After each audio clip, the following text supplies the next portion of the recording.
The Marrow Thieves takes place in the late 21st century in Ontario, more specifically the GTA.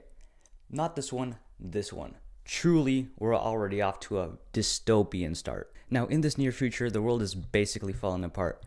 Their world has run out of clean drinking water, there's natural disasters happening all over the place, and most importantly here, people have lost the ability to dream. And that's where the recruiters come in. Now, the recruiters are the sort of government-sponsored agency whose job it is to recruit indigenous people and harvest their bone marrow, because in this future we've discovered that bone marrow is directly correlated to dreaming. Now, on paper, the recruiters should be doing this in somewhat of an organized fashion, even then, but in reality, they're just going around hunting down any group of people that they can find, and that includes our main cast of characters. This starts off with Frenchie, who is our main character and who is Métis, hence the name. Rose, who is Frenchie's love interest and also can speak the Cree language. Migwan, or just Mig, who's the premier hunter of the group and serves as sort of a mentor figure for Frenchie. Now, these obviously aren't all the characters, but if I were to just stand here and name off all of them and go into detail, we'd be here all day. Now, you may be wondering, why has the camera angle changed? Why has my fit changed? Why does my hair look like that of a Dr. Seuss character? Well, first of all, ow, that really hurts my feelings. Second of all, this is not my fault, that is the projector, I swear. Now, all this talk about these recruiters being hired to take away people from their families for some ulterior motive that they haven't specified might be ringing a few bells. I don't know though, maybe some historical event that's happened in Canada also and similarly affects Indigenous people. I wonder. Oh, my bad. So the recruiters are a not so subtle stand-in for the Indian agents of the past. Everything from them being hired to steal from indigenous culture in some way, to them being federales. They also share the point canonically in the events of the book that this is a continuation of the oppression that's happened to indigenous people in the past. Now, all of these similarities are in no way done by accident by the author, and lend themselves to a lot of similarities in the characters from the different traumas they've gone through, and because of that, the trauma that their parents have gone through in the past, which relates to our real-life current events. Now, the purpose of the residential schools was obviously to eliminate indigenous culture, and that also affects their languages.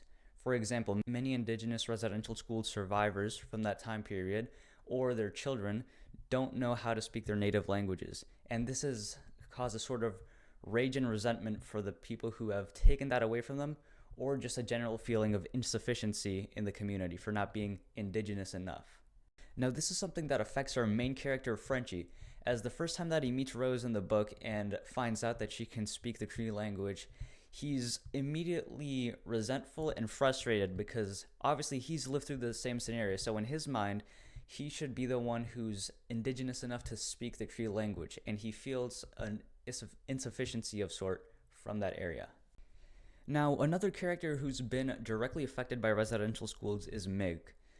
Before the events of the book, Mig was taken to a residential school and experienced firsthand that they weren't there to teach them anything, or even just to harvest their bone marrow, which that would have been bad enough, but they were actually there to kill as many indigenous people as they possibly could.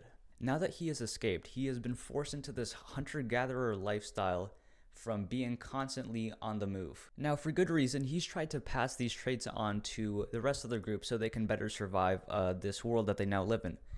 But he takes it to an extent where he is more untrusting than you could justify for just people who may or may not be trying to help, even in this situation.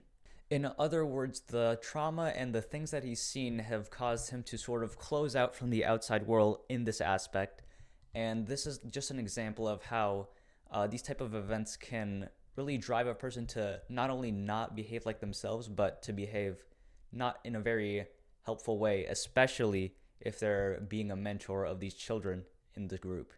Now, obviously, trauma is a very bad thing that people have to work through over years of their life just to sort of get a semblance of who they once were before. However, all cycles of trauma have to go through a course of healing for the person to move on with their lives. Now, although Mig did pass on some of his stubbornness and his own traumas onto the rest of the group, he ends off the book by sort of passing on the torch to Frenchie to, once and for all, destroy the residential schools and the system in general, so that at least he can stop this cycle from happening. Now, to talk about healing, we're going to have to talk a bit more about Minerva. So Minerva was the elder of the group, and toward the end of the book, Frenchie and the group come to an important revelation surrounding not just her character, but what she represents and what she stands for in the group, and to an extent in real life. After a dramatic series of events, the group comes to the conclusion that the only way to truly maintain themselves and to beat the injustices that have been put forth against them is to embrace the traditions and the things that have gotten them to this point in their life. In other words, to embrace tradition and their language. And this starts with the elders. Now, Minerva, being an elder, took care of a lot of the people in the group up to this point in the book. And here's where Frenchie realizes that all that she's done for them hasn't just helped them physically, but has also helped their mind and spirit develop in a traditional way that they would have even if they weren't in this sort of situation. So in other words, they come to the conclusion that instead of being ashamed by who they are or distracted by the events around them, if they focus on what's brought them to this point and focus on who they are as a person, it will be much better for everyone if they think like this instead of worrying about who they want to be or who they are unable to become because of what's happened so far. Instead of being ashamed for who you are or who you think you should be, by embracing the traditions and values that have brought you to this point in your life, you can help your spirit survive through a traumatic event. And this applies not only in fiction, but we can also see this in the real world. This can be used to find comfort and meaning after a traumatic experience, both in the book and even in the real world.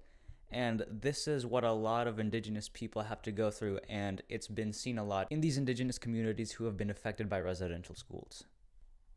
Now, I've hoped you guys have been able to get something from this video, and about my book, The Marrow Thieves by Cheire Dimane, I would definitely recommend you read this, and especially because it's a series. It's not just this one book.